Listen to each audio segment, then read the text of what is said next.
Mike Tyson merupakan mantan petinju profesional yang memiliki julukan si leher beton. Mike Tyson memulai karir profesionalnya sebagai petinju pada usia 18 tahun, lalu berhasil menjadi juara dunia kelas berat pada usia 20 tahun. Dan telah mencatat kemenangan 50 kali, 44 diantaranya menang KO dan 6 kali kalah. Dan tahu nggak sih, legenda tinju dunia ini dulu sering menjadi korban bully di lingkungannya karena ia pemalu dan berbadan kurus. Forbes mencatat kekayaan yang dihasilkan oleh Mike Tyson selama berkarir menjadi atlet tinju mencapai 685 juta US dollar atau sekitar 9 triliun rupiah. Namun, Mike Tyson jatuh ke lubang yang salah. Ia kerap kali menghabiskan banyak waktu untuk berbagai kesenangan, termasuk kecanduan kokain. Oleh sebab itu, Mike Tyson bahkan sempat mengalami kebangkrutan. Dan ia juga pernah dipenjara dari tahun 1992 sampai 1995 karena kasus pemerkosaan. Dan dikabarkan, selama berada di penjara tersebutlah ia belajar Islam, lalu menjadi mu'alaf. Apakah benar ia menemukan Islam di sana? Chapter 1. Inilah kisah hidup Mike Tyson. Pria asal Brooklyn, New York ini adalah putra Jimmy Kirkpatrick dan Lorna Tyson. Ketika Mike berumur 2 tahun, dia ditinggalkan oleh ayahnya, Jimmy. Ibunya, Lorna, harus merawat Mike dan kedua anaknya, Rodney dan Dennis, sendirian. Karena alasan keuangan, keluarga Mike harus pindah ke daerah Brownsville, yang terkenal dengan tingkat kejahatannya yang tinggi. Mike kecil menjadi sasaran bully di lingkungan rumahnya karena ia pemalu dan berbadan kurus. Agar tidak menjadi sasaran bully, ia mulai berlatih berkelahi seperti preman jalanan dan akhirnya bergabung dengan geng jalanan bernama Jolly Stompers. Ketika dia baru berusia 11 tahun, dia terlibat dengan geng perampok sebuah minimarket. Selain itu, ia kerap bermasalah dengan polisi akibat aksi kriminalnya.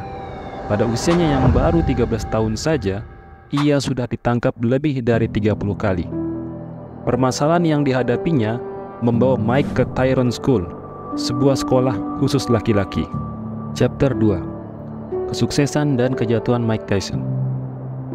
Di sekolahnya, ia memiliki guru konseling bernama Bob Stewart yang pernah menjadi juara tinju amatir. Mike memaksa Stewart untuk mengajarinya bertinju. Tekad Mike begitu besar untuk mempelajari olahraga ini. Ia sering berlatih di malam hari ketika orang-orang terlelap. Stewart melihat perkembangan Mike yang signifikan. Stewart akhirnya memperkenalkan Mike kepada manajer tinju legendaris bernama Jus D'Amato. Mike dibimbing menjadi petinju profesional. Mike diambil alih oleh D'Amato dan masuk ke asrama miliknya bernama Catskill High School. Mike berlatih tinju siang dan malam. Kehidupan Mike tampaknya semakin membaik. Namun pada tahun 1982, ia harus kehilangan ibunya karena penyakit kanker. Hal ini membuat mental Mike menjadi kacau dan kelakuannya menjadi brutal. Tak lama setelah itu, ia resmi dikeluarkan dari Catskill High School karena perilaku buruknya. Lepas dari Catskill High School, ia mengikuti uji coba Olimpiade tinju pada 1988. Namun, dalam uji coba itu, ia kalah dari Tillman, sang peraih medali emas. D'Amato, selaku pelatih Mike, mengatakan bahwa sudah saatnya ia mengikuti kejuaraan sesungguhnya. Akhirnya, pada 6 Maret 1985, Mike mendapatkan debut profesionalnya di Albany, New York. Ia memenangkan pertandingan atas lawannya yang bernama Hector Mercedes. Di tahun yang sama juga, ia harus kehilangan pelatihnya di Amor karena mengidap pneumonia. Namun, hal ini tidak menyurutkan semangatnya untuk berkarir sebagai petinju. Justru Mike terus mencatat kemenangan atas berbagai pertandingan yang ia ikuti. Pada 22 November 1986, dunia olahraga tinju di dunia dikejutkan dengan hadirnya juara dunia termuda, yaitu Mike Tyson.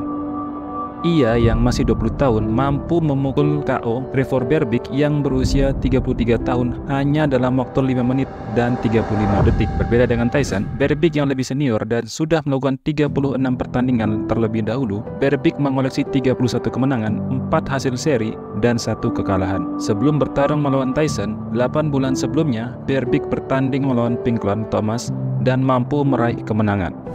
Dalam pertarungan tersebut, Mike Tyson mendominasi sejak awal dan ia mengakhiri pertandingan dengan melayangkan pukulan hook kiri ke pelipis Berbick dan mengirimnya ke matras. Terlepas dari upaya terbaiknya, Berbick tidak mampu membendung pukulan yang dilayangkan Mike. Mike Tyson yang menjadi juara dunia kelas berat World Boxing Championship telah melakukan sebanyak 27 kali pertarungan sebelum bertemu Berbick. Track record tersebut ia dapatkan dengan memenangkan semua pertandingan dengan torehan 25 kali KO. Dalam perjalanan karirnya, Mike sempat terlibat kasus. Pada tahun 1991, ia masuk penjara karena tuduhan pemerkosaan terhadap seorang ratu kecantikan Amerika Serikat. Ia divonis di penjara dengan masa kurungan hingga 6 tahun. Chapter 3: Menemukan Islam di penjara. Mike Tyson dilaporkan menunjukkan perubahan kepribadiannya yang signifikan selama berada di penjara. Bahkan menurut laporan Republic World, Mike Tyson mendapat hidayah saat berada di penjara. Masih menurut laporan dari sumber yang sama, Mike Tyson kemudian memutuskan menjadi mu'alaf setelah dirangkul melalui dakwah dan keyakinan Islam. Mike Tyson dilaporkan masuk Islam saat menghabiskan waktu di penjara. Dalam sebuah wawancara, setelah dibebaskan dari penjara, Mike Tyson mengatakan dia sangat terharu setelah membaca buku-buku tentang Islam. Ia lantas memutuskan untuk menjadi seorang Muslim karena dia melihat Islam sebagai agama yang damai. Setelah jadi mu'alaf, Mike Tyson memiliki nama Muslim yaitu Malik Abdul Aziz. Ketika bebas pada tahun 1995, Mike keluar penjara dengan mengenakan kopiah putih menutupi kepalanya. Ia lantas menuju masjid di dekat penjara. Dengan begitu, banyak yang menyebut bahwa Mike menjadi seorang Muslim saat dirinya berada di penjara. Akan tetapi, Iron Mike mengatakan bahwa dirinya sudah memeluk Islam sebelum itu. "Saya adalah seorang Muslim sebelum saya masuk penjara. Sopir saya ada di sana, Captain Joe. Dia mendidik saya setiap hari, setiap detik," kata Mike dalam wawancara The Fight Hype. Hal itu juga diperkuat dengan pernyataan Mike pada saat wawancara bersama Susi Pujiastuti dalam acara Live Lesson from the Champs, Discussion and Q&A with Mike Tyson di Mola TV. "Saya percaya apa yang saya percaya. Saya Muslim saat ini, itu saya memeluk Islam ketika di penjara. Cerita yang salah. Saya sudah menjadi Muslim sebelum masuk penjara," ujar Mike. Setelah 3 tahun di penjara, Mike dibebaskan. Ia memulai lagi karirnya dan mengikuti berbagai pertandingan. Ketika ia pensiun pada 2005, Mike mulai menjajali pekerjaan baru untuk mendapatkan uang, seperti menjadi pemain film dan merintis bisnisnya sendiri. Chapter 4: Pembelajaran apa sih yang bisa kita pelajari dari kisah ini? Pertama, bahwa orang dengan masa lalu yang buruk bisa menjadi orang hebat di masa depan. Seperti Mike Tyson, yang di masa kecilnya mengalami kesulitan keuangan, sering menjadi sasaran bully hingga masuk geng perampok dan berkali-kali keluar masuk penjara. Yang pada akhirnya berhasil melalui itu semua dan menjadi seorang legenda tinju dunia. Kedua, hidayah bisa datang ke siapa saja. Keinginan untuk mencari kebenaran, arti dari kehidupan dan kematian, semangat untuk menjadi pribadi yang lebih baik, serta tujuan mencari di mana letak kebahagiaan, pada akhirnya akan mengantarkan seseorang pada agama Islam. Seorang Mike Tyson dengan latar belakang non-Muslim, di negara mayoritas non-Muslim, dan kehidupan yang sangat jauh dari nilai-nilai Islam, Allah berkehendak memberikan ia hidayah. Seperti kata Umar bin Khattab, terkadang orang dengan masa lalu paling kelam akan menciptakan masa depan yang paling cerah.